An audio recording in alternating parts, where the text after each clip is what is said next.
Bismillahirrahmanirrahim. Alhamdulillahirabbil alamin wassalatu wassalamu ala asyrafil anbiya wal mursalin wa ala alihi wa sahbihi ajmain. Allahumma shalli wa sallim ala sayyidina Muhammad al-fatih lima ulik wal khatimi lima sabaq nasil haqqi bil haqq wal hadi ila siratikal mustaqim wa ala alihi wa sahbihi haqqa qadrihi wa miqdaril azim, amma ba'd. Alhamdulillah, terima kasih kepada saudari moderator kerana berikan ataupun ruang dan juga peluang pada pagi ini untuk satu program yang cukup menarik, satu program yang sangat bermanfaat lah untuk kita lebih-lebih lagi dalam fasa PKP ni. Dan yang dihormati, lagi disegani panel yang cukup hebat, panel jemputan kita pada pagi ini, iaitu saudara Muhaimin daripada Pustaka Permata Ummah.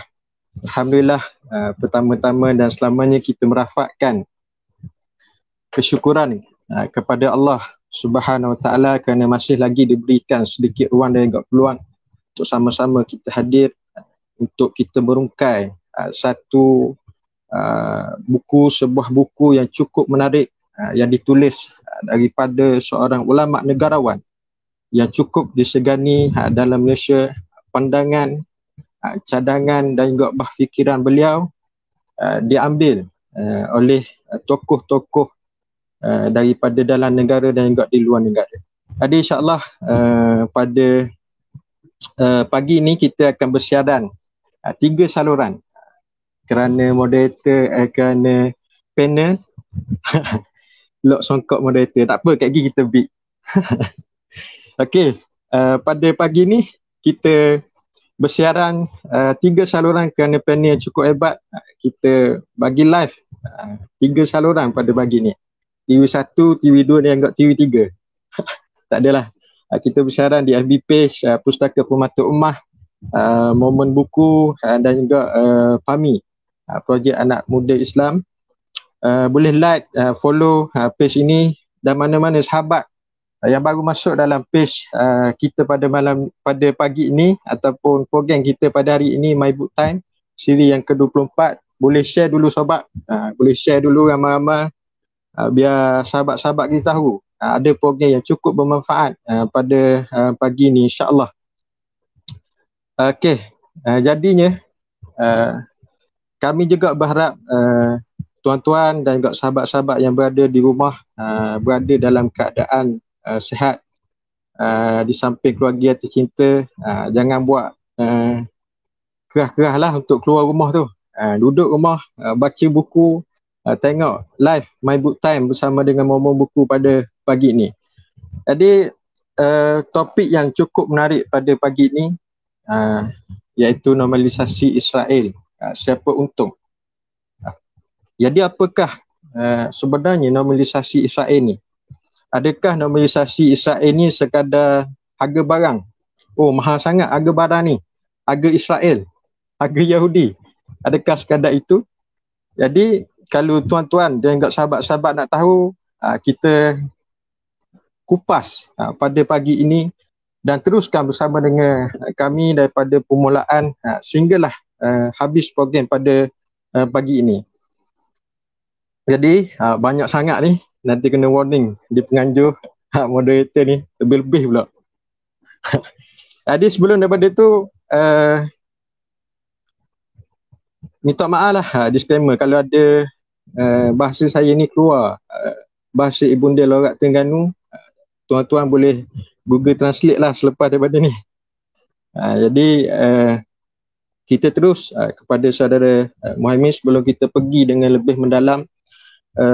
Kami juga nak tahulah ataupun boleh perkenalkan sedikit berkenaan dengan buku yang akan kita bincangkan pada pagi ini, dan apakah yang menggerakkan ayah cik untuk menulis buku ini. Okey, nanti dulu sebelum kita pergi pada soalan ni, boleh saudara Muhaimin perkenalkan diri sikit je. Kemudian baru boleh jawab soalan saya ni. Dipersilakan.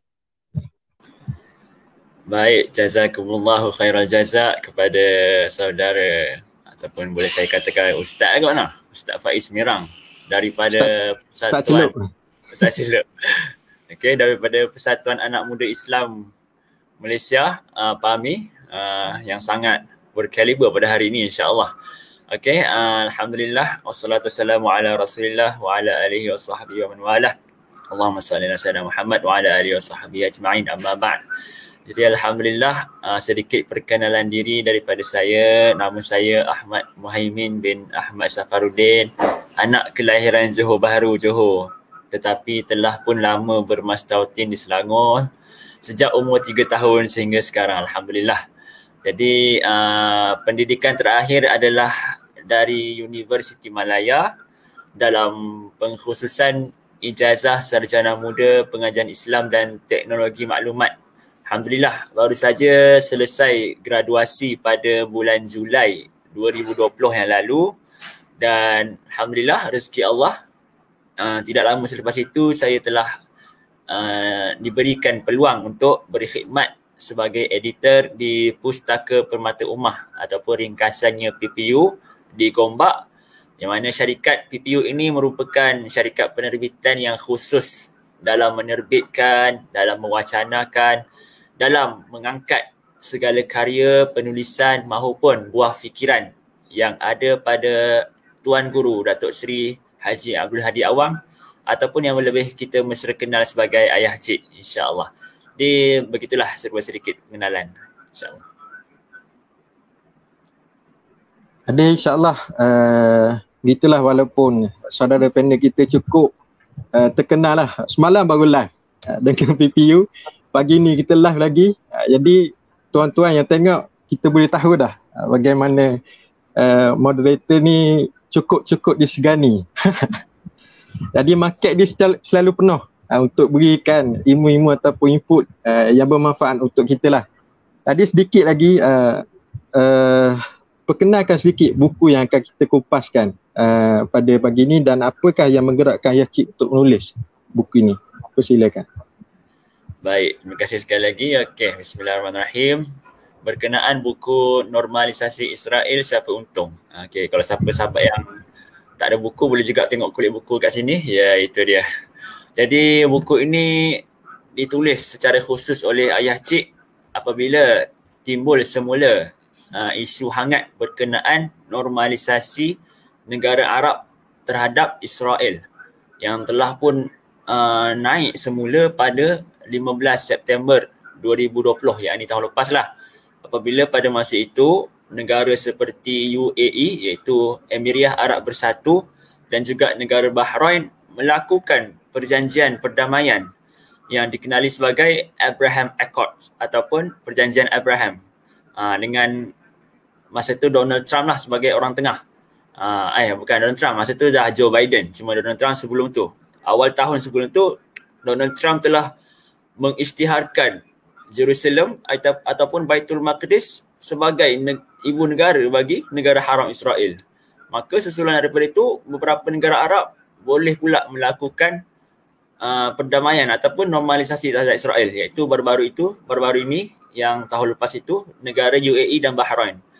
Yang kalau kita telusuri sejarah, sebelum ni pun pernah berlaku negara Arab yang telah menjalankan perdamaian dengan Israel, umpamanya negara Mesir pada tahun 1974 dan 1978, maafkan saya, dan negara Jordan pada tahun 1994. Yang mana negara Mesir telah pun pada masa itu presidennya Anwar Sadat menandatangani perjanjian dengan Israel, manakala Jordan pula Raja Hussein melakukan perjanjian perdamaian dengan Israel pada tahun 1984. Maka bila timbul balik isu hangat apabila baru-baru ini tahun lepas negara UAE, Bahrain dan kemudian ada pula negara seperti Sudan dan sebagainya nak juga menyertai normalisasi hubungan dengan Israel menyebabkan Ayah Cik terdetik dan tergerak hatilah untuk membalas segala perbuatan normalisasi yang tidak sepatutnya dilakukan tersebut dengan mengarang buku ini. Malah di sana pula terdapat beberapa ulama yang mengeluarkan fatwa di negara-negara Arab tersebut yang mengesahkan ataupun membenarkan hubungan normalisasi negara Arab ni dengan Israel. dengan alasan bahawasanya hubungan dengan bangsa Yahudi ni telah ialah sunnatullah. Yang ini telah pun berlaku sejak zaman Nabi sallallahu alaihi wasallam lagi, yang mana ketika dalam negara Madinah bagaimana piagam ataupun sahifah Madinah ditandatangani, dipiagamkan, maka di sana juga ada hubungan perjanjian dengan kaum bangsa Yahudi yang tinggal di Madinah, umpamanya Bani Nadir, Bani Quraidah dan sebagainya. Maka mereka menjadikan hujah tersebut sebagai hujah ataupun alasan untuk membenarkan normalisasi hubungan antara negara Arab dengan Israel. Walhal hujah tersebut adalah salah sama sekali, sebab kalau berdasarkan perjanjian tersebut, itu adalah mengenai bagaimana kaum Yahudi yang tinggal di Madinah perlu taat kepada pemerintah.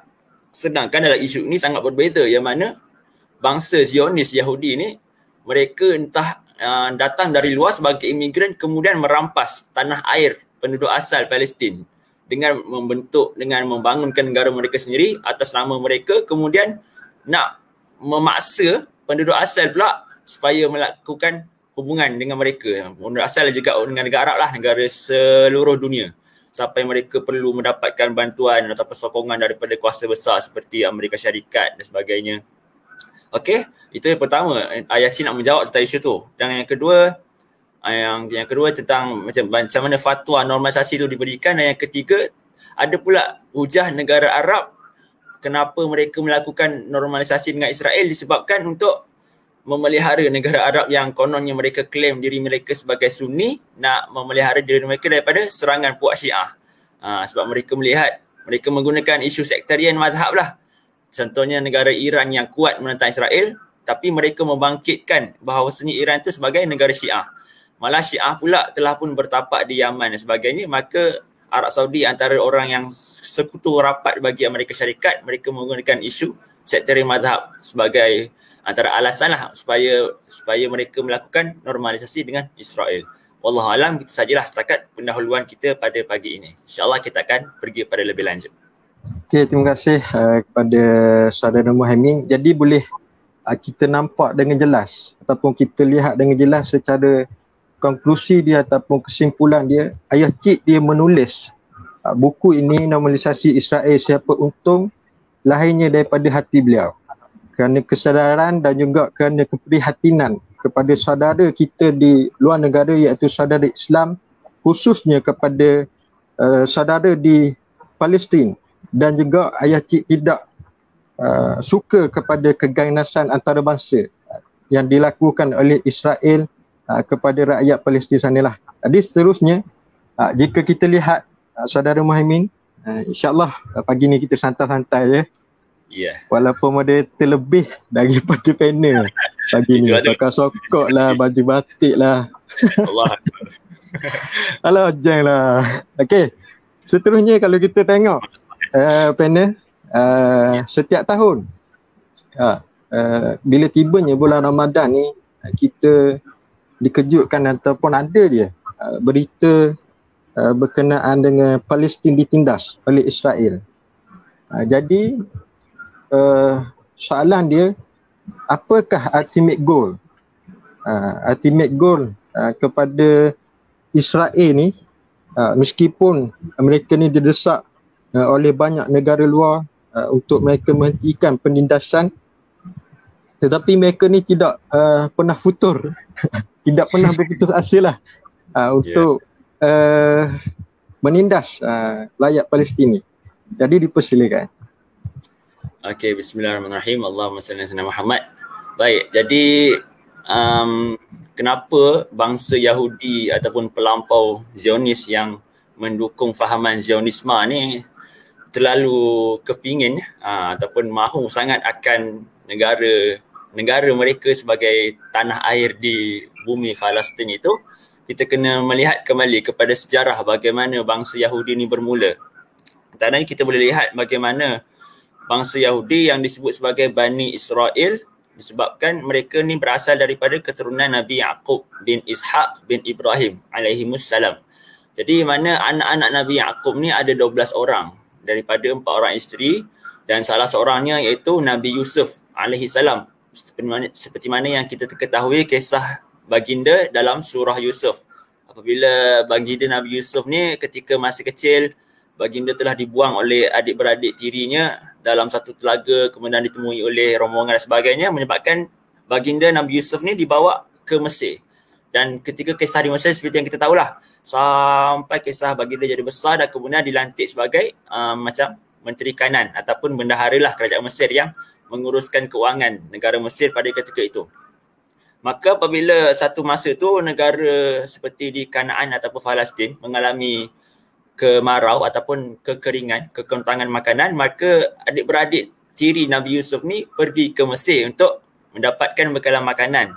Dan kemudian selepas dipendekkan cerita, selepas mereka tahu bahawasanya rupanya yang menjadi menteri keuangan pada masa itu ialah saudara mereka sendiri iaitu Nabi Yusuf, kemudian mereka kembali membawa bersama ayahanda mereka iaitu Nabi Yaqub ke Mesir dan mereka sama-sama memohon keampunan dan seterusnya keturunan Nabi Yaqub ni pun tinggal di Mesir. Dan begitulah seterusnya Nabi Yaqub kembali ke Palestin dan wafat di sana. Maka keturunan Bani Israel yang ada di Mesir ni pun terus membiak-membiak sampai zaman Nabi Musa alaihi salam. Di mana seperti mana kita tahu pada zaman Nabi Musa lahirnya pemerintah yang sangat zalim yang telah pun direkodkan dalam abad ini sebagai paling kejam lah, paling zalim dan sebagainya, yang disebut sebagai Firaun. Memang kalau orang menggelarkan orang paling jahat tu memang sebut dengan gelaran Firaun, sebab memang Firaun yang paling jahat sampai mengaku dirinya sebagai Tuhan. Boleh syaitan dengan iblis pun tak sampai mengaku tahap tu, tapi Firaun boleh buat benda tu. Sangat menarik lah kan. Jadi masa itulah berlaku penindasan dan kekejaman yang sangat keras terhadap bangsa Bani Israel, iaitu mereka dilayan seperti hamba, diperbudakkan. Malah setelah Firaun bermimpi bahawasanya kerajaan dia akan digulingkan oleh seorang anak lelaki daripada Bani Israel, menyebabkan Firaun lantas memerintahkan supaya semua anak lelaki Bani Israel ini dibunuh.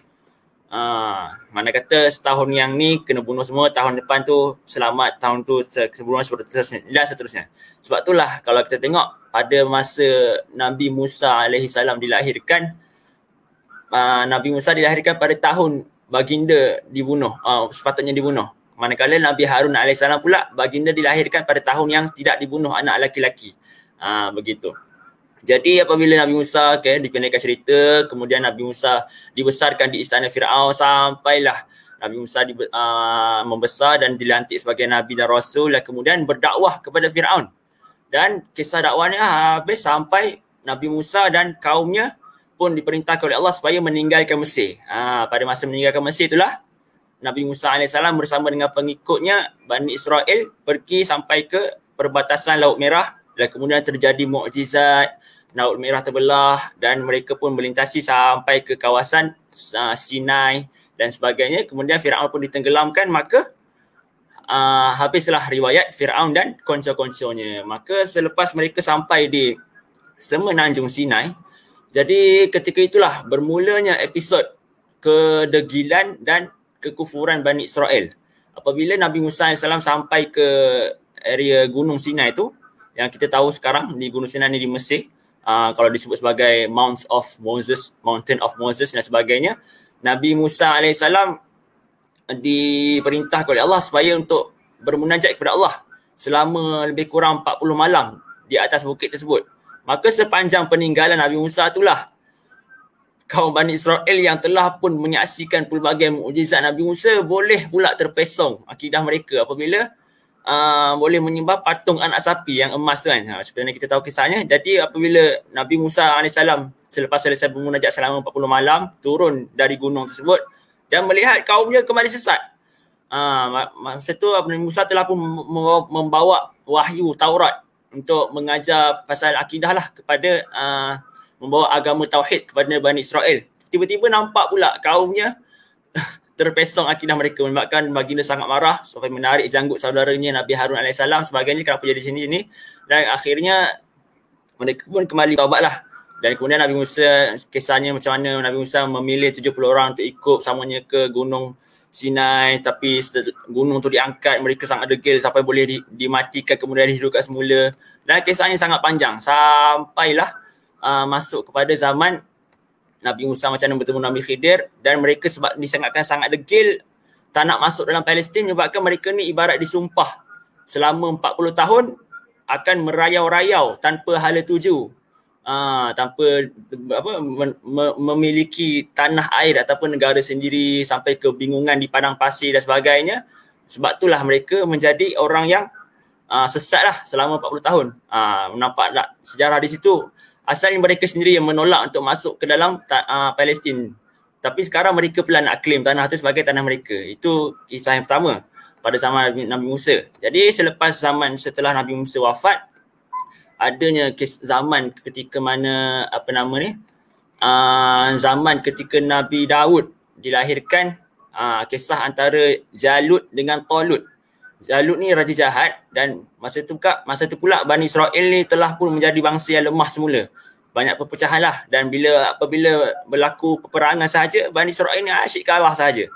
Jadi menyebabkan mereka pada ketika itu, Bani Israel meminta nasihat seorang Nabi dalam kalangan mereka. Ada riwayat mengatakan Nabi tersebut ialah Nabi Samuel ataupun Nabi Samuel.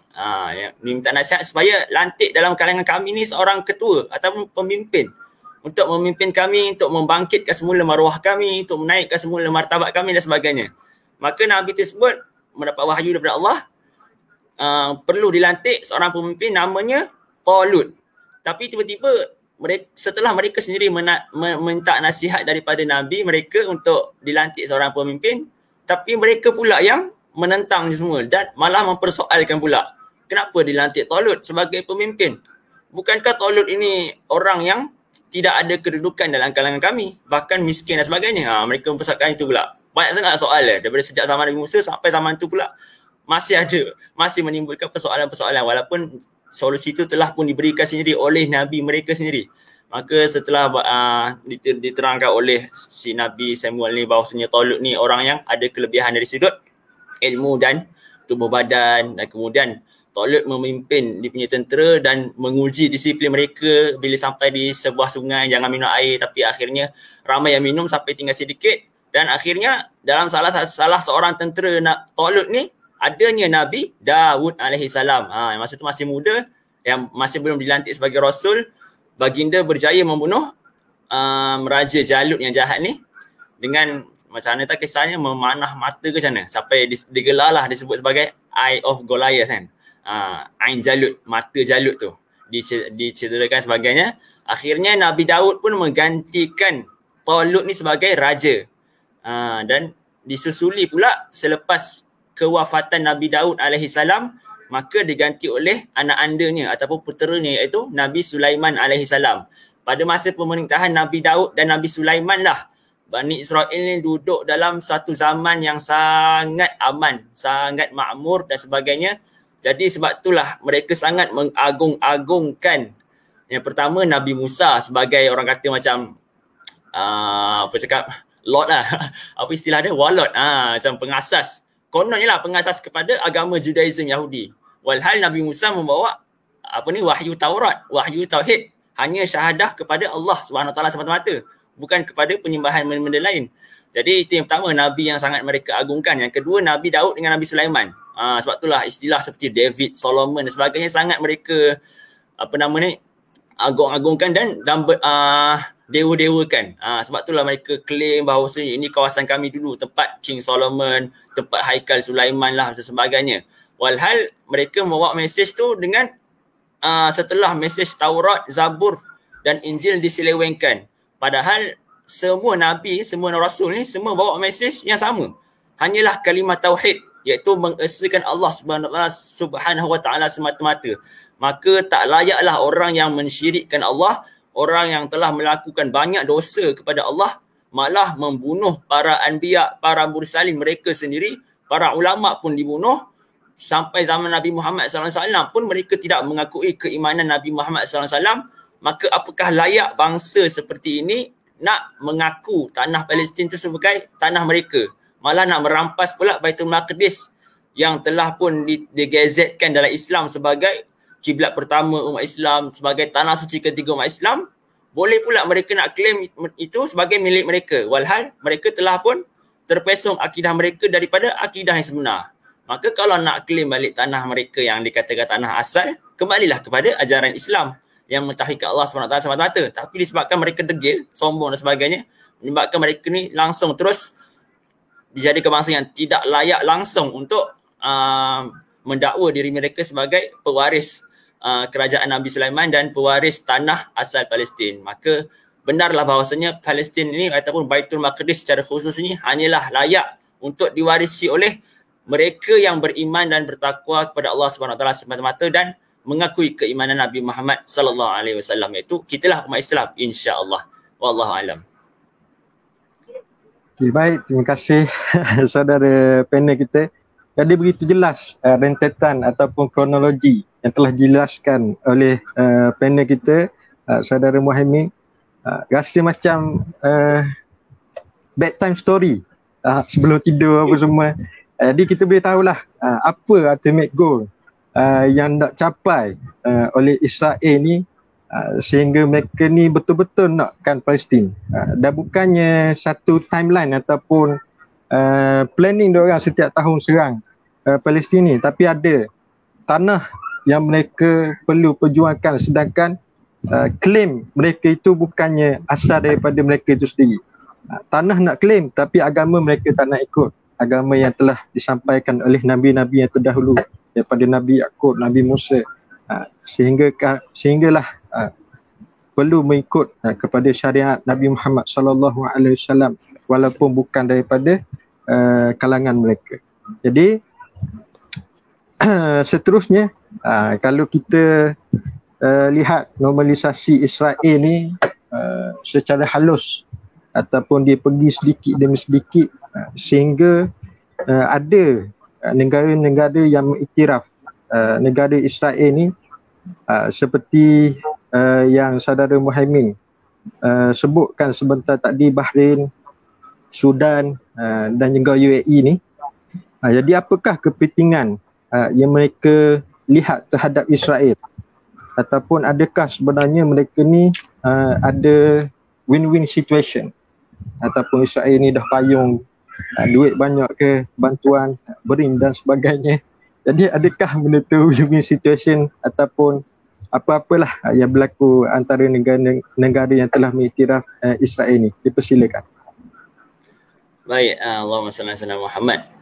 Jadi tentang mengapa negara-negara Arab ni boleh melakukan normalisasi dengan Israel, seperti mana yang disebut pada awal perkongsian saya pada pagi tadi, bahawasanya mereka mendakwa adanya ancaman kononnya daripada negara-negara yang bermazhab Syiah. Walhal itu hanyalah dijadikan sebagai alasan semata-mata demi melindungi Israel. Bahkan kalau kita lihat mengapa negara barat beria-ria mahu menjalinkan hubungan negara-negara Arab ni, mereka hakikatnya bak kata ayah cik, negara Amerika Syarikat ni umpamanya bukanlah ikhlas dalam nak menjalinkan hubungan dengan negara Arab. Bahkan mereka sebenarnya hanyalah ingin melindungi kepentingan Israel semata-mata. Sebab itulah diwujudkan selepas ketika Empayar Osmaniyah tewas dalam peperangan dunia pertama pada tahun sekitar 1917-1918, maka telah pun diadakan dua bentuk perjanjian, iaitu yang pertama tentang deklarasi Balfour ataupun Balfour's Declaration pada 2 November 1917 yang menyatakan bahawasanya bangsa Yahudi ni perlu ada satu national home. Dia saja bermain ayat. British tak kata yang Jews ni akan dapat homeland, tapi mereka menggunakan ayat Jews akan dapat national home sebagai rumah, panggil apa, rumah kebangsaan gitulah kot, tempat tinggal kebangsaan. Tak kata pun sebagai tanah air. Tapi orang Zionis Yahudi ni menganggap British akan memberikan suatu tanah air kepada bangsa Zionis ini, iaitu tanah di Palestin. Dan disusuli pula sebelum tu ada perjanjian Sykes-Picot antara British dengan Perancis sebagai perikatan yang menanglah pada peperangan dunia pertama pada masa itu. Maka pada masa itulah negara barat sengaja memecah belahkan negara-negara Arab supaya tanah yang mereka nak dapatkan itu tanah di Palestin dapat diserahkan kepada bangsa Yahudi secara mudah dan sempurna. Bila umat Islam negara Arab khususnya berpecah, maka mudahlah untuk diberikan tanah tersebut kepada Israel, Yahudi ini. Dan sesulit pula selepas itu bagaimana memang pada masa itu banyak peperangan berlaku apabila pada fasa antara yang dinamakan sebagai British Mandate for Palestine antara fasa 1919 sampai 1948, masa tu sangat banyak berlaku perang saudara antara bangsa Arab dengan bangsa Yahudi, di mana pada ketika itu, ketika British menguasai Palestin, sangat banyak diberikan kebenaran kepada Yahudi, imigran Yahudi untuk masuk ke Palestin. Tetapi disebabkan tindakan tersebut, maka ketegangan antara kaum Arab dengan kaum Yahudi itu semakin memuncak, menyebabkan PBB, iaitu Pertubuhan Bangsa-Bangsa Bersatu, mengeluarkan satu resolusi yang dinamakan sebagai Pelan Pembahagian PBB untuk Palestin, iaitu PBB Partition Plan for Palestine ataupun resolusi 181/2, yang kita boleh tengok peta asalnya pada 29 November 1947 akan diberikan dua solusi dua negara. Ini solusi dua negara yang pertama di dunia, iaitu melalui pelan PBB ini. Ketika masa itu Baitul Maqdis masih dalam kawasan Palestin, tetapi negara-negara Arab pada ketika itu mereka tidak bersetuju sebab asalnya mereka ni bukan tidak bersetuju atas dasar agama, bahkan mereka hanyalah tidak bersetuju atas faktor bangsa semata-mata. Itulah kesilapan besar yang berlaku dalam dunia Islam hari ini apabila mereka hanya mengutamakan nasionalisme semata-mata tanpa memikirkan kepentingan agama. Walhal Baitul Maqdis itu ialah isu agama tu yang lebih tinggi berbanding isu bangsa dan sebagainya, isu nasionalis dan sebagainya. So mereka berjaya memainkan benda tu. Negara-negara tak bersetuju, maka berlakulah peperangan, dan setelah habis tempoh pemerintahan British di Palestin, kemudian British menyerahkan Palestin asalnya kepada Arab dan Yahudi, Israel ni, tetapi tiba-tiba Israel mengisytiharkan kemerdekaan pada 14 Mei 1948, berlakulah An-Nakbah ataupun malapetaka besar kepada bangsa Palestin, Arab Palestin pada ketika itu, iaitu mereka diusir beramai-ramai sehingga dikatakan jumlahnya mencecah 7 juta orang. Maka disebabkan itulah berlaku selepas itu siri-siri peperangan yang sangat banyak antara Arab dengan Israel. Dan masa itu isunya, macam saya sebut tadi, hanyalah isu berkisar tentang bangsa. Masing-masing negara Arab ni dia ada kepentingannya. Negara Mesir ada kepentingannya terhadap Palestin. Negara Jordan ada kepentingan terhadap Palestin. Negara Syria ada kepentingan terhadap Palestin. Maka mereka hanya memperjuangkan kepentingan masing-masing, bukan atas faktor nak membebaskan Al-Aqsa daripada cengkaman penjajah. Tapi mereka nak menguasai Palestin sebab atas kepentingan negara sendiri sahaja semata-mata. Itu yang kesilapan besar lah yang perlu kita muhasabah. Sebab itulah mereka perang Arab Israel ni memang takkan jumpalah ataupun sangat sikit lah nak jumpa kemenangan antara Arab dengan Israel. Hanya Israel saja yang menang sebab mereka dengan strategi yang tersusun, dengan kelengkapan senjata yang canggih dan sebagainya, menyebabkan mereka boleh mengalahkan Pakatan Liga Arab ni yang tak tersusun langsung, kepimpinan yang cacar marbar dan sebagainya, iaitu perang yang berlaku antara tahun 1948, kemudian perang Arab Israel kedua ataupun perang Sinai pada tahun 1956, kemudian perang 6 hari pada tahun 1967, dan kemudian yang terakhir itu perang Yom Kippur ataupun disebut sebagai perang Ramadan lah. Masa ni pada bulan Ramadan umat Islam masa itu menang sekejap lah pada zaman pemerintahan Mesir ni, Jamal Abdul Nasir. Dan kalau di Syria pula adanya Hafiz al-Assad, iaitu bapa kepada Bashar al-Assad. Maka menang sekejap, tapi selepas menang sekejap tu Israel menang balik lah pada hujung-hujung peperangan tu. Maka disebabkan bila perang asyik kalah, maka disebabkan negara ni pun malaslah nak bertekak dah. Kita baik-baik je lah. Macam itulah bermulanya normalisasi antara negara Arab dengan Israel. Tak nak gaduh-gaduh dah. Sebab dulu yang paling kuat lawan Israel ni antaranya Mesir, Jordan, Syria dan sebagainya. Tapi sekarang ni kita tengok siapa negara pertama yang menjalinkan hubungan perdamaian dengan Israel, tak lain tak bukan negara Mesir, iaitu pada tahun perjanjian Camp David pada tahun 1978, yang mana pada masa itu Presiden Mesir masa itu iaitu Anwar Sadat, selepas beliau menjalinkan perdamaian dengan Palestin, akhirnya beliau dibunuh oleh tenteranya sendiri. Ni kisah pembunuhan ni kita boleh baca lah. So kalau boleh bunuh, dan kemudian selepas Mesir menjalinkan perdamaian, Jordan pula menjalinkan perdamaian dengan Israel pada tahun 1984, selepas sebaik saja yang disebut sebagai perjanjian Oslo yang telah dijalankan pada tahun 1993, Oslo 1 dan Oslo 2 pada tahun 1995. Dan sebelum tu ada persidangan Madrid pada semasa tu. Dan semua ni semua kononnya nak membaikkan hubungan lah antara konflik Palestin dengan Israel. Walhal sebenarnya hakikatnya Israel ni tak nak berbaik pun sebenarnya. Sebab ada pelampau di sana, memang mereka fikir kenapa perlu Arab Palestin masih kekal di sini? Ini kan tanah air kami. Jadi tak boleh. Mereka memang sendiri tak nak menerima solusi dua negara pun.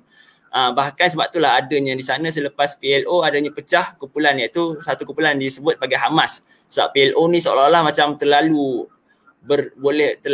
istilahnya berdiplomasi, bernegosiasi dengan Israel, menyebabkan mereka boleh menjalankan perjanjian sebagainya, menyebabkan kumpulan jihad yang betul-betul fikrah Islam nak membebaskan tanah air Palestin tak boleh langsung ada negara haram Israel, iaitu kumpulan Hamas yang diasaskan oleh Sheikh Ahmad Yassin pada tahun 1987. Negara haram Israel tak boleh langsung kita bersetuju, tak boleh langsung kita normalisasi, tak boleh langsung kita mengiktiraf kewujudan negara mereka, dan menyebabkan konflik itu berpanjangan sampai sekarang tak ada kesudahan. Seolah-olah begitulah nampaknya tak ada kesudahan. Tapi apa yang Ayah Cik sebut dalam buku ini, mereka yang sebenarnya melakukan normalisasi dengan Israel ni hakikatnya pasti akan tenggelam juga sekali. Sebab janji Allah SWT dengan janji Nabi SAW semestinya benar, iaitu pada akhir zaman nanti bangsa Yahudi ni pasti akan dikalahkan dengan turunnya lahirnya Imam Mahdi, dengan turunnya Nabi Isa AS. Memang benda ni kita perlu belajar, kita perlu kaji dalam hadis-hadis akhir zaman. Ini adalah dalam pengajian yang disebut sebagai ilmu fitan ataupun fiqh tahawulat. Kita kena yakin benda ni betul-betul akan terjadi. Mana kata sesiapa sahaja yang bersama dengan Zionis Israel sebagai bangsa yang al-maghdubi alaihim, bangsa yang sangat dimurkai oleh Allah, mereka yang bersama-sama dengan mereka pasti akan kalah. Dan mereka yang sentiasa menentang, sentiasa tidak bersetuju dengan Zionis Israel ini, insya-Allah akhir zaman nanti pasti akan menang. So keyakinan ini yang selalu Ayah Cik sebut, sama ada dalam tulisan maupun dalam syarahan beliau. Untuk kita sentiasa orang beriman sentiasa meyakini dan beriman bahawasanya umat Islam insya-Allah pasti akan menang pada akhir zaman. Wallahu a'lam. Jadi itulah begitu menarik kupasan daripada panel kita. Jadi apa yang kita dapat, normalisasi daripada negara-negara Arab ni semata-mata untuk menjaga kepentingan mereka masing-masing, ataupun jaga apa yang mereka nak untuk negara mereka, tanpa memikirkan saudara-saudara Islam yang lain di Palestin. Dan yang kedua, mereka ni, Israel ni cuma tunggang isu two-state solution yang diberikan. Luarannya nampak bersetuju, Israel nampak bersetuju, tapi di belakangnya mereka ni dengan mentah-mentah menolak apa yang telah dicadangkan untuk berbaik ataupun two-state solution ni. Dan yang ketiga, perlu kita yakin sahabat-sahabat dan juga tuan-tuan, insya-Allah janji Nabi dan juga firman Allah Subhanahu Wa Taala itu sentiasa benar. Sampai suatu masa nanti bumi Palestin dan juga tanah suci ini akan dibebaskan berdasarkan apa yang telah difirmankan oleh Allah Subhanahu Wa Taala dan juga Nabi SAW. Okey, baik. Dalam buku ni juga, dalam normalisasi Israel siapa untung ni, ia ada satu subtopik yang berkaitan dengan normalisasi pengkhianatan terhadap Palestin. Jadi boleh tak panel huraikan mengapakah subtopik ni dinamakan sedemikian, ataupun apa yang specialnya pada subtopik ni? Dipersilakan. Okey, baik. Bismillah, Allahumma salli ala Muhammad. Jadi pertama sekali kita kena jelaslah apa maksud perkataan normalisasi itu. Kenapa perkataan ni terlampau, macam bila first time dengar tu, uish, canggihnya, normalisasi, susah nak sebut. Walhal kita punya bahasa Melayu simple je, pembiasaan, gitu kan. Penormalan, hanya tambah imbuhan depan belakang saja. Sebab normalisasi ni daripada bahasa Inggeris yang berasal daripada perkataan normal ataupun norm, iaitu maksudnya menurut aturan, keadaan ataupun pola yang lazim. So apabila ubah kepada normalization, normalize, dia bermaksud menjadikan sesuatu itu yang tidak asalnya tidak normal sebagai satu yang normal. Melalui beberapa perubahan lah. Kadang-kadang dipaksakan supaya jadi normal sampai prosesnya orang tengok tak konsisten. Jadi kalau bahasa Arab pun normalisasi ni disebut sebagai at-tatbi'. Tatbi', ta, ta, ba, ya, ain. Iaitu disebut sesuatu yang asalnya bersifat tabi'i, asalnya macam tu tapi diubah kepada bentuk lain. Contohnya sistem yang normal dalam alam semesta macam mana? Matahari terbit dari timur, kemudian apa lagi? Sistem muka bumi ni dia punya apa rantaian makanan macam mana, yang ni macam ni, macam ni. So ada setiap alam ni dia ada aturannya, ada satu perkara yang lazim. Tapi apabila diubah benda lazim ni, benda yang normal ni kepada benda lain, contohnya apabila kita lakukan kemusnahan terhadap alam sekitar, kita lakukan penebangan pokok sebagainya, kita lakukan pencemaran alam, kita lakukan industri-industri yang merosakkan alam sebagainya, menyebabkan sistem alam yang asalnya normal berubah kepada sistem yang tidak stabil. Macam tu lah lebih kurang. Kalau kita tengok dalam sudut lain pula, contoh dosa-dosa yang asalnya dosa. Normalnya benda tu dosa. Tapi apabila ada pihak lain yang seolah-olah nak memaksa benda dosa ni sebagai satu benda biasa, umpamanya dosa liwat, LGBT. Sekarang kita nampak macam mana usaha normalisasi nak menganggap benda ni sebagai biasa. Menyebabkan akhirnya akan rosaklah sistem tu. Sebab asalnya macam ni tapi dipaksa jadi macam tu. Jadi begitulah umpamanya benda yang sama kita boleh kaitkan dengan normalisasi terhadap Israel. Asalnya negara Israel ni memang tak layak langsung diiktiraf sebagai negara. Seperti mana yang saya syarahkan panjang lebar tadilah.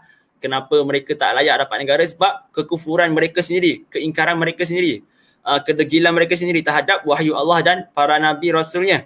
Jadi bila kita nak mengiktiraf mereka sebagai negara, so berlaku pengkhianatan lah. Benda yang sepatutnya tak dibiasakan tapi kita biasakan, ataupun benda yang biasakan kita ubah kebiasaan tu kepada kebiasaan yang baru pula. Macam tu lah bermain dengan istilah bahasa ni pula kan. So satu benda yang wow, ahli-ahli bahasa boleh insya-Allah boleh faham lah. Jadi bila disebut normalisasi terhadap Israel, maka itu satu pengkhianatan. Sebab Palestin tu ialah tanah milik umat Islam, Baitul Maqdis, seperti mana yang kelebihannya ayah cik sebut dalam buku ni, antaranya sebagai kiblat pertama umat Islam, tempat suci ketiga bagi umat Islam, seperti yang Nabi sebut dalam hadis secara jelas, sahih, iaitu kalau nak pergi ke mana-mana, pergi dulu ke Masjidil Haram yang pertama, yang kedua Masjid Nabawi, yang ketiga Masjidil Aqsa. Malah kat sinilah juga banyaknya lahir para anbiya, tempat bermulanya Mi'raj dan tempat berakhirnya Isra'. Dia kata Isra' Nabi dari Makkah ke Baitul Maqdis dan kemudian Mi'raj ke langit. Maka Nabi solat bersama para anbiya di situ. Maka normalnya Baitul Maqdis ni ialah tempat para nabi, tempat umat Islam yang hanya semata-mata mentauhidkan Allah Subhanahu Wa Taala dan mengakui nabi sebagai utusannya. Jadi apabila ada bangsa lain, apabila ada bangsa yang beragama lain yang telah menyelewengkan agama mereka sendiri, nak mendakwa yang ini tanah mereka, dan apabila ada pihak lain pula yang nak menerima mereka sebagai satu negara yang sah dan sebagainya, itu adalah satu berkhianatan. Malah ayat cik sebut di sini membalaslah hujah-hujah yang seperti mana yang sebut pada awal tadi, adanya ulama Arab di sana yang mengeluarkan fatwa boleh melakukan normalisasi dengan Israel. Ini merupakan satu pengkhianatan yang sangat jelas terhadap amanah umat Islam. Kalau kita tengok sejarah pun, ini tiba-tiba nak promote buku PPU pula kan. Nanti insya-Allah buku Pustaka Batu Ummah akan menerbitkan buku Fiqh Siasah Khulafa Ar-Rashidin, Khalifah Umar radhiyallahu an. Dalam tu ada diceritakan bagaimana saat Khalifah Umar bersama umat Islam berjaya membuka Baitul Maqdis tanpa ada pertumpahan darah dan secara penuh keamanan. Mana kata dia punya pop ataupun pederi sendiri yang menyerahkan kunci pintu masuk tu kepada Khalifah Umar, menunjukkan bahawasanya betapa kedatangan umat Islam, khususnya pimpinan Khalifah Umar ni sangat dialu-alukan. Dan pada masa itulah digubal satu perjanjian yang sangat panjang yang disebut sebagai istilahnya apa nama dia? Perjanjian Umar lah dalam bahasa Melayu ni. Dalam bahasa Arab tu nanti saya cek balik dalam buku ni. Dalam tu memang disebut penduduk Ilyak ni tak boleh ada kaum wanita kanak-kanak perlu dijaga, umat Islam yang bukan Islam perlu dijaga sebagainya. Maka sejak zaman Khalifah Umar telah pun ada sangat lama perjanjian ni. Jadi apabila ada pihak lain yang tiba-tiba nak merosakkan perjanjian, maknanya kata mengkhianati lah, melanggar perjanjian ni, umpamanya pada zaman sejak 1916 ada deklarasi Balfour, 1917 lepas tu ada Sykes-Picot, maka mereka ni sendiri yang telah melanggar perjanjian Khalifah Umar sejak sekian lama. So kat sini siapa sebenarnya yang salah? Siapa sebenarnya yang melanggar perjanjian? siapa sebenarnya yang mengkhianati.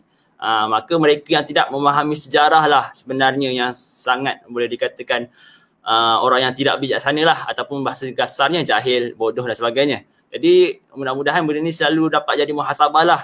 Tapi kita nak sampaikan benda ni kepada pemimpin Arab, kepada orang-orang sana mungkinlah tersampaikan. Tapi insyaAllah kita dapat sama-sama sampaikan kesedaran ni dalam komuniti kita, dalam lingkungan kita. InsyaAllah bila kita ada kesedaran ni, kita boleh sampaikan kepada mereka yang kurang berpengetahuan, kurang kefahaman di luar sana, supaya sama-sama kita dapat kesedaran juga. Wallahualam.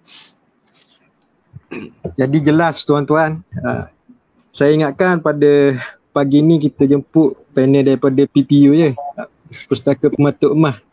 Tapi seolah-olah panel daripada DBP, Dewan Bahasa dan Pustaka. Kita ada takrif yang disampaikan oleh saudara Muhaimin tadi berkaitan dengan normalisasi itu apa dia. Kita kena faham dulu.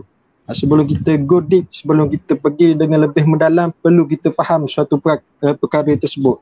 Normalisasi, pembiasaan, penormalisasian, benda yang biasa dan sebagainya. Jadi teruskan bersama dengan kami dalam kupasan-kupasan yang menarik. Jangan terhenti setakat ni saja. Kita ada lagi soalan-soalan yang lebih panas, yang memerlukan huraian ataupun perincian yang lebih mendalam. Dan kepada tuan-tuan yang melihat FB Live pada pagi ini, selamat datang bagi yang baru masuk, dan juga kalau ada soalan dipersilakan untuk tanya ataupun letak di ruangan komen di bawah. InsyaAllah nanti saya akan ambil, saya akan tanyakan kepada panel. Jangan lepaskan peluang. Kalau orang Terengganu panggil bekok, bekok ni dia macam sendu sebab tak sempat nak tanya soalan kepada panel. Jadi last sekali program dah habis. Jadi begitulah sedikit sebanyak ulasan berkenaan dengan subtopik saja. Jadi itu baru sedikit subtopik, tapi huraian yang begitu mendalam. Kita tahu banyak perkara. Jadi kalau tuan-tuan beli buku normalisasi Israel siapa untung ni, lebih lagi tuan-tuan akan dapat tahulah berkaitan dengan normalisasi Israel. Jadi PPU selepas ni boleh komisen dah. Promote boleh je. Okey, seterusnya tuan-tuan, kita masih lagi bertenaga daripada awal sehingga akhir insya-Allah, dan kami juga harap tenaga kami sampai kepada tuan-tuan di rumah walaupun kita dalam keadaan yang santai, tapi ada poin-poin yang sangat penting yang perlu kita ambil pada pagi ini. Tadi seterusnya saudara Muhaimin, adakah usaha normalisasi Israel ini merupakan open door ataupun merupakan salah satu bentuk penjajahan terhadap negara lainnya? Tadi dipersilakan. Okey, baik. Allahumma salli ala Muhammad. Jadi seperti mana yang telah saya sebut sebentar tadi, bahawasanya normalisasi ini mana bila melibatkan songkongan antara negara Arab dengan Israel, dan di belakang negara Arab ni pula adanya Amerika Syarikat yang menyokong. Jadi negara-negara Arab ni perlu sedar bahawasanya Amerika Syarikat yang sentiasa menyokong baiknya hubungan antara negara Arab dan Israel ni, hakikatnya negara Arab, negara Amerika bukan ikhlas dalam menyokong negara Arab. Bahkan mereka hakikatnya hanyalah melindungi Israel semata-mata disebabkan faktor seperti ekonomi, politik dan sebagainya. Malah bila kita melihat kata ayah cik dalam Parlimen Israel sendiri, dinamanya sebagai Knesset, Knesset, mereka ada satu slogan iaitu from the river to the sea. Mana kata maksud daripada sungai ke laut tu, negara Zionis Israel ni bukannya semata-mata berhasrat ataupun bercita-cita untuk menubuhkan negara Israel hanya di kawasan Palestin itu semata-mata. Bahkan mereka juga bercita-cita untuk menubuhkan negara Israel Raya ataupun Israel Kubra ataupun the Greater Israel. Israel lah sebutan bahasa barat sikit, iaitu mereka bercita-cita untuk meluaskan lagi sempadan from the river to the sea, iaitu daripada, kalau dari timur tu dari sungai Furat iaitu Euphrates di kawasan Iraq sekarang sampai ke barat sungai Nil iaitu kawasan Mesir, dan daripada sea pula iaitu bermula daripada Laut Mediterranean dan kemudian kepada Laut Mati sampai ke bawah Laut Merah. malah sampai ke sempadan masuk kawasan Madinah juga. Itu peta yang dicita-citakan, diimpiankan oleh Zionis sejak sekian lama. Maka boleh dikatakan bahawasanya apabila negara-negara Arab di sekitar ni boleh berbaik dengan Zionis Israel, maka itu salah satu bentuk yang mengundang kecelakaan lah.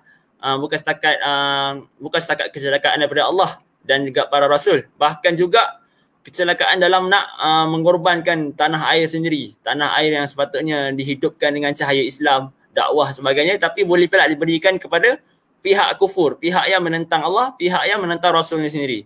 Maka itulah kesilapan yang sangat besar lah.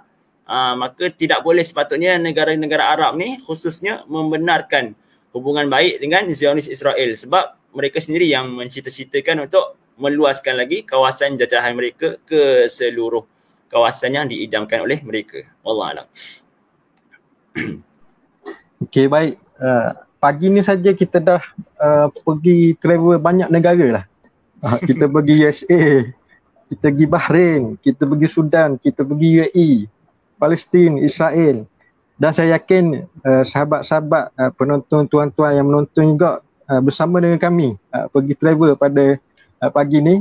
Jadi bila dah banyak negara kita pergi, kita nak balik negara asal kita lah di Malaysia. Jadi nak tanya kepada panel kita, saudara Muhaimin, berkaitan dengan isu yang terlalu banyak kita bincangkan pada pagi ini. Jadi apakah pendirian negara Malaysia setakat ini? Apakah pendirian negara Malaysia dalam isu yang telah kita bincangkan pada hari inilah? Dipersilakan. Baik, Allahumma salli ala sayyidina Muhammad.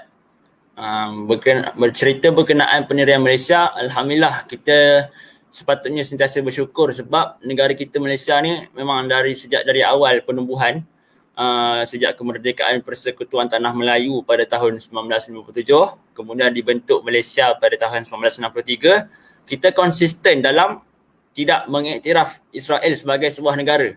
Malah kalau dalam visa Malaysia pun langsung tidak meletakkan Israel sebagai sebuah negara yang sah. Itu yang kita kena sangat syukurilah. Bahkan setiap kumpulan Palestin yang berjuang di Palestin, yang nak membebaskan Palestin, kerajaan Malaysia sentiasa menyokong sesiapa sahaja. Hatta daripada kumpulan Hamas ke, Fatah ke, PLO ke, jihad Islam ke dan sebagainya, Malaysia memang tidak memihak secara satu pihak sahaja. Memang menyokong semua. Ini berbezalah, ini keunikan yang ada pada negara kita. Cuma sekarang ni bila kita melihat isu bila kenyataan media berbaru ni lah, masa isu Palestin hangat masa tu, yang kenyataan Perdana Menteri katanya kerajaan Malaysia menyokong dalam solusi dua negara. Benda ni sepatutnya menjadi persoalan lah sebab negara Zionis Israel sendiri mereka tak nak pun penyelesaian dua negara ni, bahkan mereka nak satu negara iaitu negara mereka sendirilah. Jadi adakah patut kita mengikut rentak mereka? Tapi benda ni memang kalau nak disebut sebagai, ayat sini sebutlah, beliau sebagai duta khas ke Timur Tengah pun tak mampu nak buat seorang, maka selayaknya benda ni sepatutnya digembleng secara bersama oleh para pemimpin dunia Islam melalui pemerkasaan, antaranya itu pemerkasaan OIC, iaitu Conference Islam Pertubuhan Konferensi Persidangan Islam, ataupun pemerkasaan yang disebut sebagai negara D8, iaitu negara-negara yang ada kekuatan dari sudut geografi, dari sudut ekonomi dan sebagainya, supaya kita kuatkan dulu kesatuan ni. Mana kata fokus kepada kesatuan umat Islam dulu, hentikan segala isu yang berkaitan dengan mazhab, sektarian, bangsa dan sebagainya. Kita cari titik persamaan terlebih dahulu. Dan sebab itulah inilah apa yang diperjuangkan oleh Ayah Cik sejak sekian lama. Malah boleh dikatakan sepanjang hayatnya lah nak melihat supaya kesatuan umat Islam ni terrealisasi. Tapi kita akuilah sangat sukar. Hatta dalam negara kita sendiri pun nak mencapai kesatuan antara umat Melayu Islam terlebih dahulu pun banyak sangat dia punya ranjau dia. Macam kita tengok macam ada sinarnya sejak tahun 2019, tapi tiba-tiba sekarang pun ada isu balik. So macam sangat susah lah. Dan benda tu kita kena akuilah. Dan masing-masing kita kena ketepikan sekejap kepentingan peribadi. Kita kena fokus isu yang lebih besar, iaitu kita kena fokus musuh utama kita terlebih dahulu, iaitu Zionis Israel. Kenapa kita nak sibuk habiskan stamina kita? Kenapa kita nak sibuk habiskan tenaga kita untuk fokus benda-benda yang menyebabkan kita lari daripada fokus asal? Ibarat kata pensyarah saya, Hafizahullah, Dr. Azmil Zainal Abidin di UM, beliau sebut, kita tarik pistol tu, kita tarik picu dia, lepaskan tembakan tu kat tempat sepatutnya, iaitu musuh yang paling besar kita kena hadap, iaitu golongan Zionis, lepas tu pembawa sekularisme, pembawa ideologi-ideologi yang menyebabkan umat Islam berpecah. Jangan sibuk fokus pada isu-isu yang menyebabkan kita habis stamina gitu je. Sibuk gaduh pasal mazhab, sibuk gaduh pasal Sunni, Syiah, Sunni, Salafi dan sebagainya. Benda tu memang itu yang diharapkan oleh musuh Islam sebenarnya. Itu kita lari fokus. Jadi betulkan balik fokus kita, fokus kepada apa yang sepatutnya perlu ditumpukan, dan insya-Allah selepas umat Islam bersatu, umat Islam menepati syaratnya sebagai umat yang terpilih, iaitu umat yang sentiasa mengajak kepada ma'ruf, meninggalkan yang mungkar, beriman kepada Allah. InsyaAllah syarat-syarat keimanan ni Allah akan berikan peluang kembali kepada umat Islam untuk mendapatkan semula Al-Quds yang tercinta, insyaAllah. Wallahualam. Jadi insyaAllah kita memerlukan satu rantaian ataupun satu kebersamaan di antara kita terlebih dahulu, rakyat Malaysia, sebelum kita pergi dengan lebih jauh untuk menyatukan negara-negara luar ataupun untuk menyatukan negara-negara Islam yang lain lah. Dan insyaAllah semua rakyat Malaysia, jika kita bersatu, pemimpin-pemimpin negara bersatu, insyaAllah suatu hari nanti negara-negara yang lain juga akan terpias, mengumpulkan satu open door kepada mereka untuk saling menguatkan antara satu sama lain. Okay, ada soalan juga ni, nanti kita akan baca. Boleh bagi lagi soalan-soalan kepada panel insyaAllah. Jadi untuk yang seterusnya, sejauh mana peranan OIC? Setengah orang sebut OIC ni, IC, dia macam tak ada fungsi mana.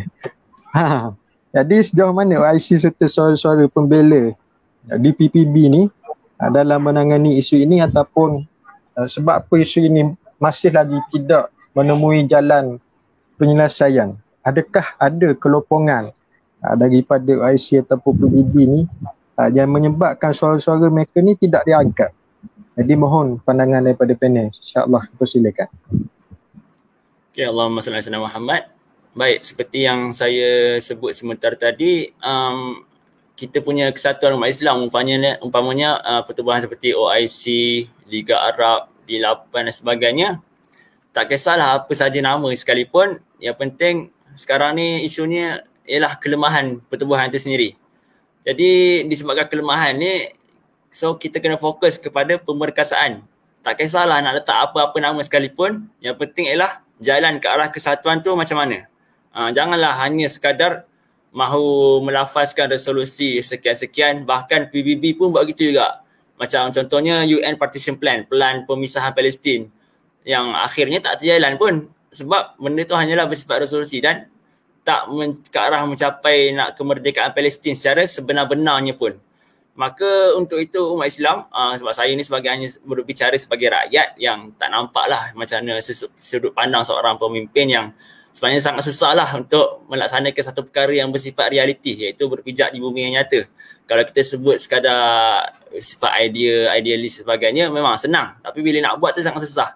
Maka perlunya ada pertemuan selalu. Sebab itulah Ayah Cik sendiri pasal sebut, kalau bukan sebab COVID-19, dah lama dah Ayah Cik boleh melakukan pertemuan dengan semua negara Arab yang ada di Timur Tengah, untuk kita sampailah kata sepakat untuk capai satu persetujuan bahawasanya kita kena ke arah satu kesatuan, perpaduan yang besar antara umat Islam. Dan kalau tak boleh nak fokus kepada banyak dulu, kita fokus kepada sikit dulu. Sebab itulah ya Cik sebut idea D8 yang pernah ditimbulkan pengasasnya dahulu, iaitu mantan Perdana Menteri Turki Najmuddin Erbakan. Bila sebut kita fokus dulu pada negara-negara yang sikit. Kemudian bila dah negara Islam ni dah boleh fokus yang sikit, kita teruskan kembangkan kepada negara-negara Islam yang lain pula. So benda ni memang satu tugas yang sangat sukar lah. Dan kita haraplah kita kena sentiasa berdoa supaya para pemimpin kita, sama ada kerajaan Malaysia maupun negara-negara Islam di seluruh dunia, insya-Allah Allah buka hati mereka untuk kita sama-sama dapat bersatu sebagai umat Islam yang kukuh saf perpaduannya, insya-Allah. Wallahu a'lam. Jadi insyaAllah kita mengharapkan sesuatu yang terbaiklah untuk saudara kita di Palestin dan individu-individu yang tertentu yang bertanggungjawab atas isu umat ini bekerjasama dan mencari solusi yang paling terbaik untuk mereka lah, insyaAllah. Jadi nampaknya ada soalan daripada penonton kita pada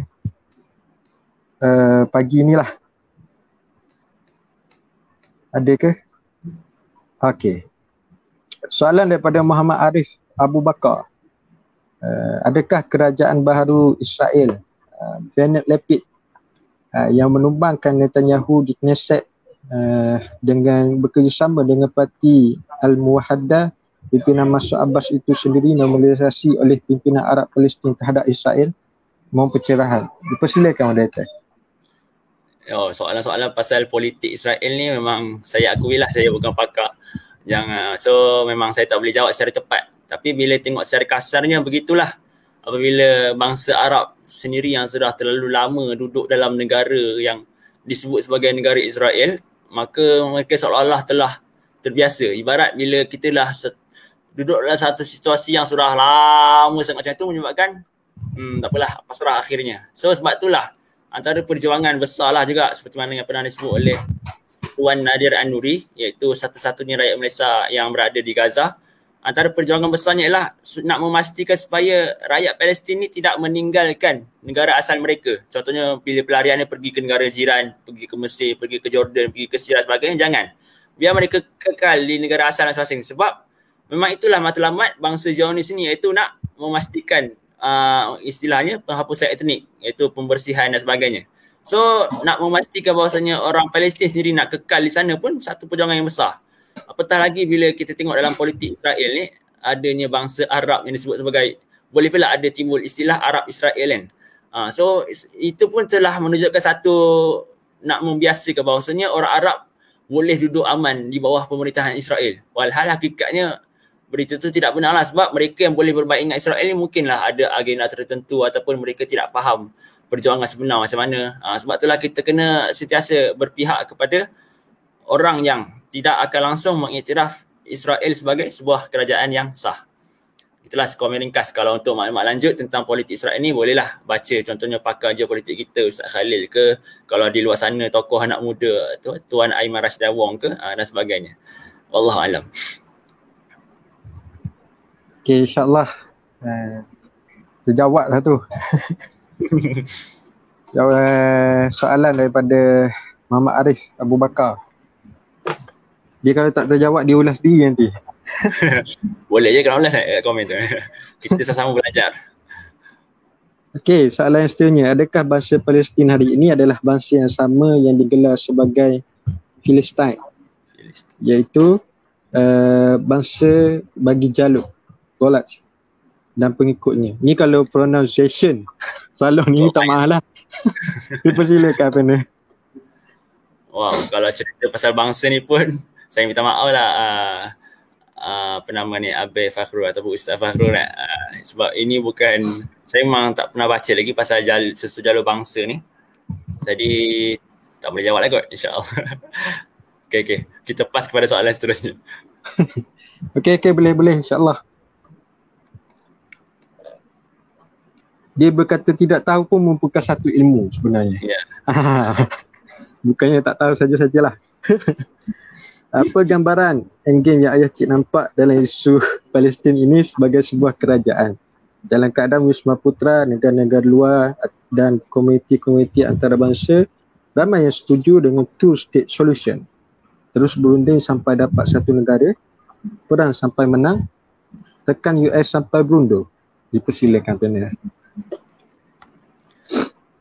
Jadi apa yang hasil akhir ataupun endgame yang ingin dicapai oleh ayah cik memang konsisten sejak dari dulu, iaitu berdasarkan keyakinan kepada wahyu Allah dan hadis Nabi SAW, yakni umat Islam pasti akan mencapai kemenangan pada akhir zaman dalam menentang bangsa Yahudi Zionis yang beragama Judaism yang telah menyelewengkan agama asal. Jadi itu yang ingin dicapai. Cuma perjalanan ke arah macam mana nak bermula, sebab saya ada perasan satu soalan lain juga, kita yakin kesatuan umat Islam ialah solusi, tapi macam mana nak bermula Itu satu persoalan yang sangat susah lah untuk dijawab. Hatta Tun Dr. Mahathir sendiri pun bagi jawapan memang sekarang ni kena jawab sebagai seorang realis. Kalau dalam politik ni ada istilah idealis dengan realis. Idealis ni kita hanya boleh bagi idea, tapi kalau nak menyampaikan solusi yang berpijak di bumi yang nyata, itu sangat sukar. Jadi mungkin kalau ikut apa yang diinginkan oleh ayah cik dan juga apa yang telah disebut oleh Ustaz Khalil, iaitu anda ayah cik sendiri, kita perlu mulakan dengan penubuhan atau pertubuhan yang disebut tadilah, yang sekarang ni telah lemah. OIC, D8, Liga Arab dan seumpamanya. Benda tu pertubuhan-pertubuhan ni bukan gagal, tetapi dia hanyalah sekarang ni telah lemah. Jadi kena perkasakan balik, kena betulkan balik dia punya hala tuju, kena bincang balik semula. Sebab kita nak mencapai satu kesatuan seumpama yang kita boleh lihat apa yang ada pada European Union, EU. Bagaimana mereka boleh ada satu sistem mata wang sendiri yang dikenali sebagai euro. Bagaimana negara-negara antara ahli EU ni boleh pergi ke negara masing-masing tanpa visa. Sedangkan negara Eropah yang berkiblatkan ideologi demokrasi, kapitalisme dan sebagainya boleh melakukan sedemikian. Adakah mustahil untuk negara Islam berbuat perkara yang sama? Inilah antara idea yang dibawa oleh Najmuddin Erbakan rahimahullah ta'ala, iaitu kita negara Islam ni kita pakai wujudkan sistem satu mata wang dulu, itu contohnya mata wang dinar. Lepas tu kalau negara Islam ni apa ekonomi yang boleh kita bagi ada persamaan, perpaduan. Umpamanya kalau pergi ke negara Islam tak ada visa ke sebagainya, kita boleh buat pendidikan percuma, belajar di negara Islam secara percuma dan sebagainya. Benda ni memang perlu dibincanglah oleh para pembuat dasar, penggubal, orang-orang yang ahli lah dan sebagainya. Sebab saya bercakap atas kapasiti hanya sebagai seorang pencadang, pemberi idea. Tapi yang membuatnya kena orang atas lah yang ada kesedaran. Mereka lah yang kena memulakan langkah berjumpa dengan pemimpin Islam. Kita kena ketepikan sekejap kepentingan peribadi, sebab isu sekarang ni umat Islam ni masih ada kepentingan peribadi masing-masing. Tambah-tambah pula negara Arab kan, pemimpin-pemimpin yang dah lah masing-masing ada haluan, ada kepentingan sendiri.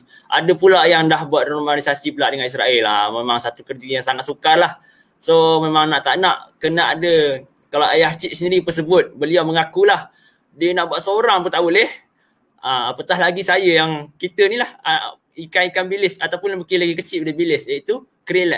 Undang-undang tu makanan ikan paus.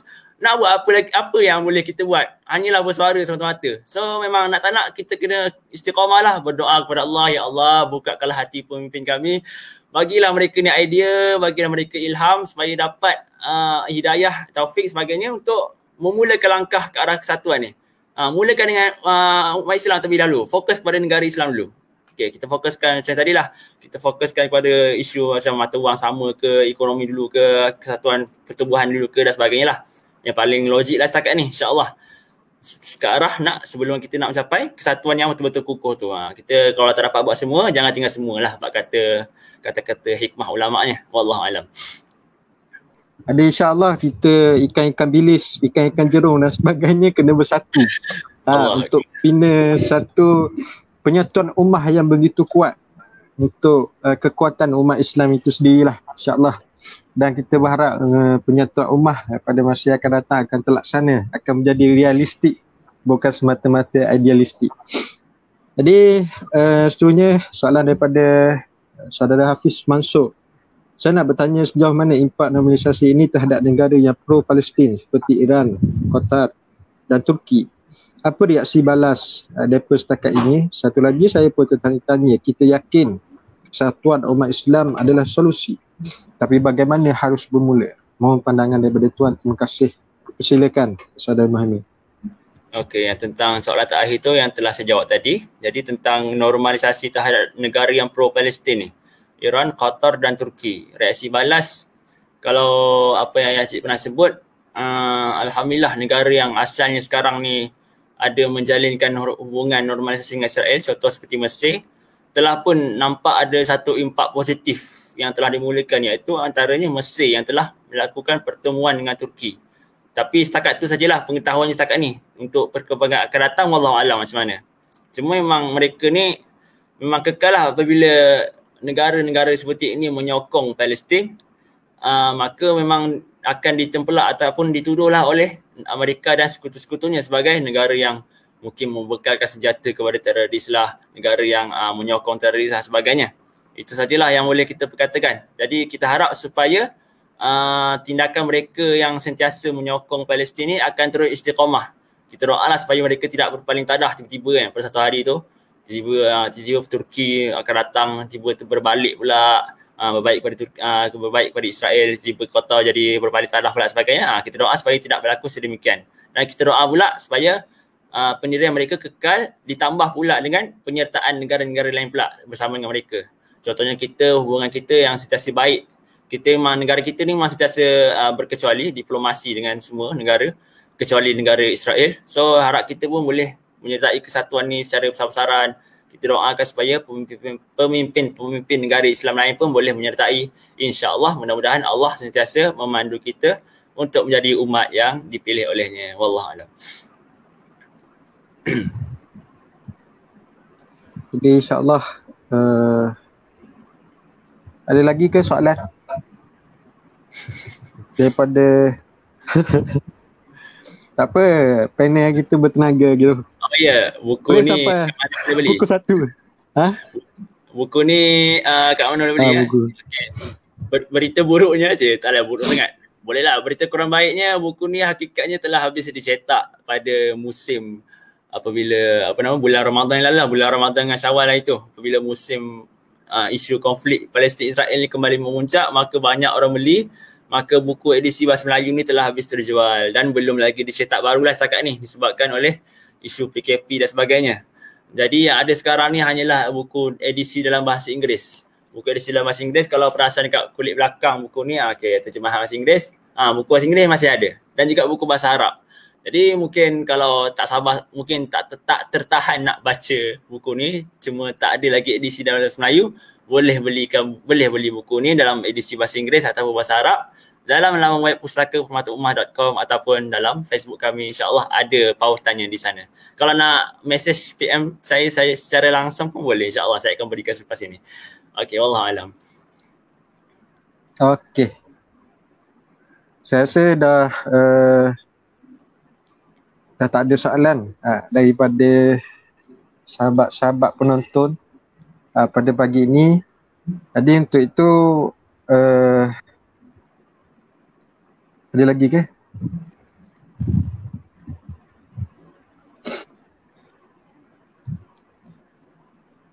Soalan untuk moderator pun boleh. Soalan untuk moderator. Soalan lain lah.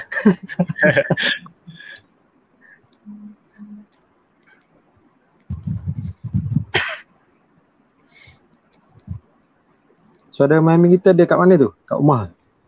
Rumah sewa. Terkurung rumah sewa. Di Gombak.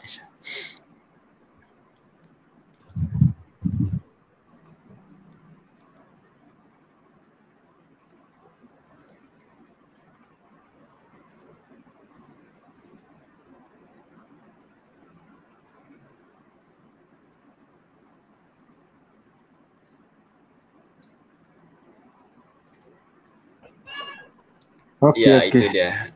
Ustaz Fakhrul Razi telah menyertakan pautan untuk pembelian buku produk InsyaAllah normalization with Israel. Boleh insyaAllah sama-sama kita budayakan membaca ni sepanjang PKP ni, tak ada kerja buat apa semua, kita baca buku insyaAllah. Dan jangan lupa juga pertandingan ni ataupun kontes daripada Bauman Buku, dipersilakan untuk masuk. Sahabat-sahabat yang belum tahu, hari ni kita sudah tahu apa lagi, kita grab peluang ni bersama dengan Bauman Buku.